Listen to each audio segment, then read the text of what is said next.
देखते हैं indications of ये अपना ये chemotherapy in GTN.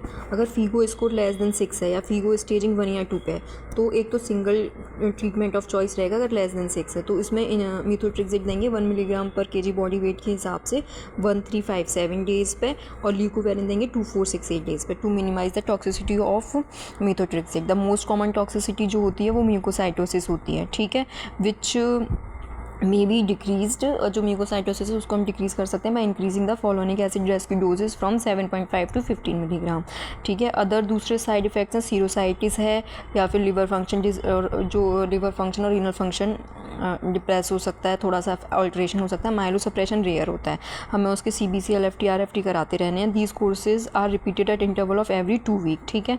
Chemotherapy is continued for 3 courses after beta HCG become normal. और एक्टिनोमाइसिन डी इसमें सेकंड लाइन ड्रग होती है for methotrexate resistance cases only. ये होती है 1.25 milligram per metre square IV every 2 weekly.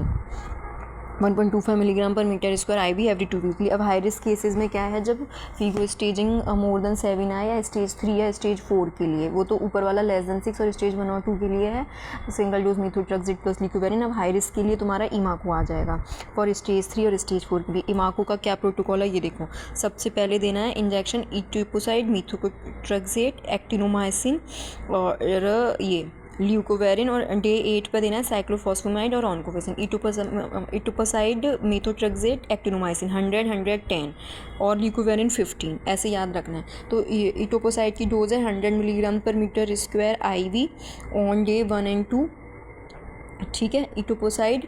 फिर उसके बाद methotrexate 100 milligram per metre square IV bolus followed by 200 milligram per metre square IV infusion, ठीक है। Actinomycin 10 microgram per KG IV 10 microgram per KG IV on day 1 and 2, ठीक है। ल्यूकोवेरिन 50 milligram IV every 12 वाली 4 doses देने हैं। Day 8 पे injection cyclophosphamide 600 milligram per metre square और ऑनकोविन 1 milligram per metre square देना है, ठीक है। मॉनिटरिंग करनी है CBC LFT RFT की, ठीक है।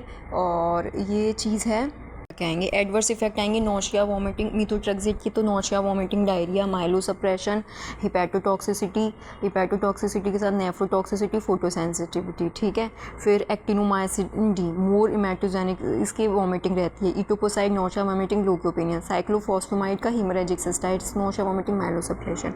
विनक्रिस्टिन का पेरिफेरल न्यूरोपैथी, ठीक है। अगर रेजिस्टेंस हो गई है डिजीज़ तो कौन सा रेजिमेन यूज़ करना है, कामोमा रेजिमेन या कामो का रेजिमेन। कामोमा में क्या आएगा, साइक्लोफॉस्फेमाइड हाइड्रोक्सी, कामोमा में साइक्लोफॉस्फेमाइड, हाइड्रोक्सीयूरिया, एक्टिनोमाइसिन, मीथोट्रेक्सेट, ऑनकोविन और मेल्फेनाइन और ये actinomycin D.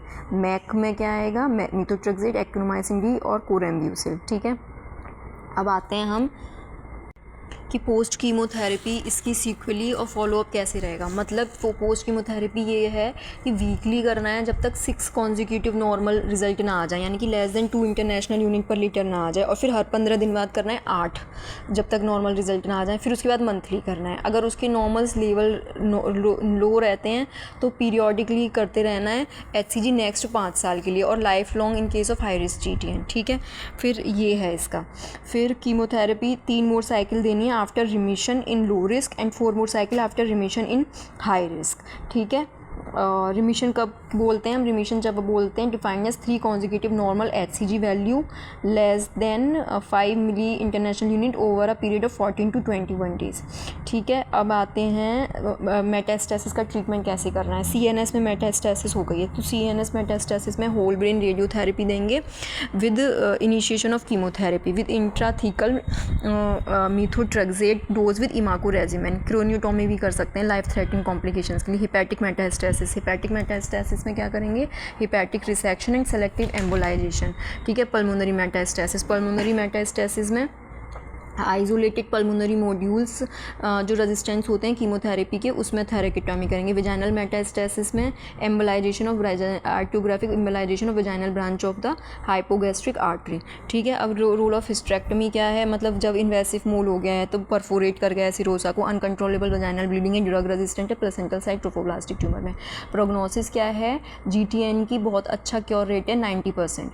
Women with non metastatic और लो रिस्क मेटास्टेसिस में तो एक्सीलेंट एक्सीलेंट प्रोग्नोसिस है, इसकी ऑलमोस्ट 100% क्योर रेट है with single agent chemotherapy. High risk में रिमिशन हो सकता है विद मल्टी एजेंट, ठीक है। सब्सिक्वेंट प्रेगनेंसी में फॉलोअप रखना है, अवॉइडेंस ऑफ प्रेगनेंसी 1 साल के लिए अवॉइड करनी है।